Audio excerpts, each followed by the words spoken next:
சென்னை அடுத்துள்ள கோவிலம்பாக்கத்தில் ஊராட்சி பணி மேற்பார்வையாளரை மதுபோதையில் தாக்கிய ஊராட்சி செயலரை பணியிடை நீக்கம் செய்து வட்டார வளர்ச்சி அலுவலர் நடவடிக்கை எடுத்துள்ளார்.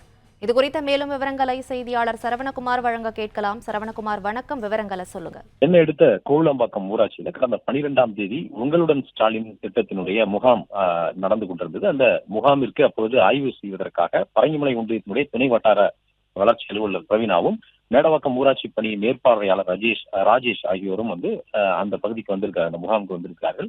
அப்பொழுது அலுவலகத்துல, கோவிலம்பாக்கம் ஊராட்சி அலுவலகத்துல மதுபோதையில் இருந்து வந்த ஊராட்சி செயலர் ஏழுமலை என்பவர் அவர் வாக்குவாதத்துல ஈடுபட்டிருக்கிறார். அவர் மதுபோதையில் இருந்ததை ஊராட்சி பணி மேற்பார்வையாளர் ராஜேஷ் கேட்டதாகவும், அலுவலகத்துல இவ்வாறு மதுபோதையில் அமர்ந்திருப்பது தவறு என்று சொன்னதாகவும், இதனால் கோபமடைந்த ஊராட்சி செயலர் ஏழுமலை என்பவர் அவரை தாக்கியதாக, தகாத வார்த்தையால் பேசி தாக்கியதாக சொல்லப்படுகிறது.